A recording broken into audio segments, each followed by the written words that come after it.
Hello friends, आज आपण या लेक्चरला बघायचं डेटा ॲक्सेस इन VB.NET हा आपला चॅप्टर आहे.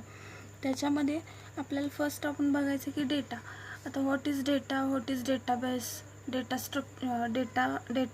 डेटाबेस ॲप्लिकेशन वगैरे हे सगळे आपल्याला पॉईंट्स कवर झालेले आहेत. कशामध्ये तर DMS डेटाबेस मॅनेजमेंट सिस्टीम जो आपला मागच्या सेमिस्टरला सब्जेक्ट होता आणि जो की मी शिकवलेला होता. त्यामुळे डेटा ह्या बेसिक कन्सेप्ट वगैरे तुमच्या क्लिअर असतील. आता आज आपण पहिला क्वेश्चन बघायचं की why we need a database and applications of the database. आता why we need a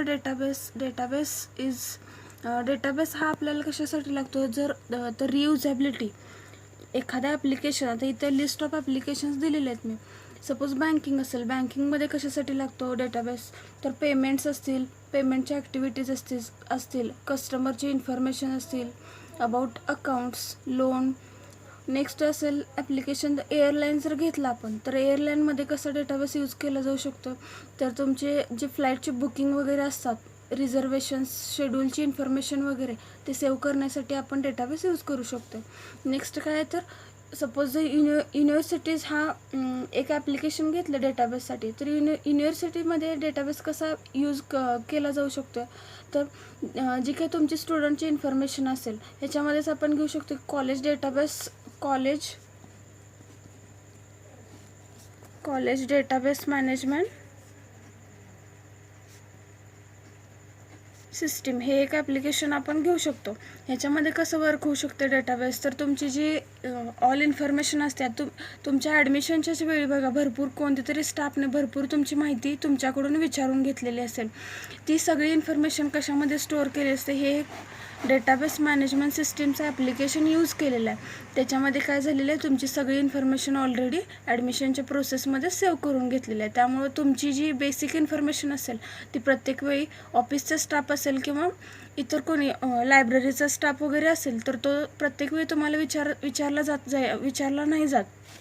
so हे कुठं सेव्ह केलं जातं तर डेटाबेसमध्ये हे सेव्ह केलं जातं.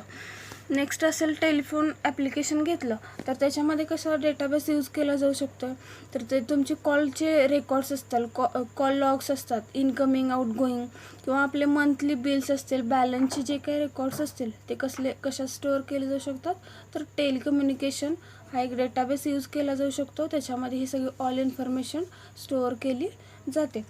आता when any application communicating with database what it will be doing म्हणजे काय एखादा ॲप्लिकेशन असेल त्या ॲप्लिकेशनसाठी आपण डेटाबेस जर यूज करत असो तर त्या ॲप्लिकेशनमध्ये काय काय आपण करू शकतो थ्रू द डेटाबेस. काय काय करू शकतो त्या एखादा ॲप्लिकेशन असेल त्याच्यामध्ये डेटा इन्सर्ट केला जाऊ शकतो.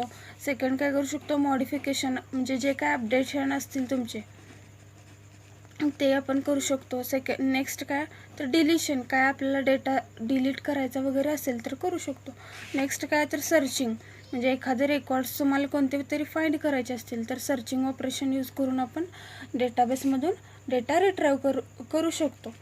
आता हे जे काय ऑपरेशन्स मी सांगितले जे बेसिक आपले DMAचे ऑपरेशन्स आहेत, SQLचे ऑपरेशन्स आहेत ते जर आपल्याला परफॉर्म करायचे असतील तर काय यूज करून आपण करू शकतो .NETमध्ये तर मायक्रोसॉफ्ट ADO.NET हे एक मॉडेल आहे. ADOचा लॉंग फॉर्म काय तर ॲक्टिव्ह डेटा ऑब्जेक्ट.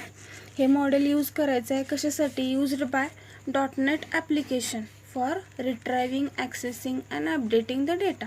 ॲक्सेसिंग म्हणजे काय आपण DMSमध्ये बघितले बघा सिलेक्टची क्युरी यूज करून आपण काय करत होतो आपल्याला जे रेकॉर्ड्स हवे आहेत ते आपण काय करतो फेच करत होतो. अपडेटिंग म्हणजे काय मॉडिफिकेशन. आता ह्याचं ADO.NET जे मी सांगितलं ADO.NET मायक्रोसॉफ्टचं ADO.NET हे काय एक मॉडेल आहे मायक्रोसॉफ्ट थ्रू प्रोव्हाइड केलेलं.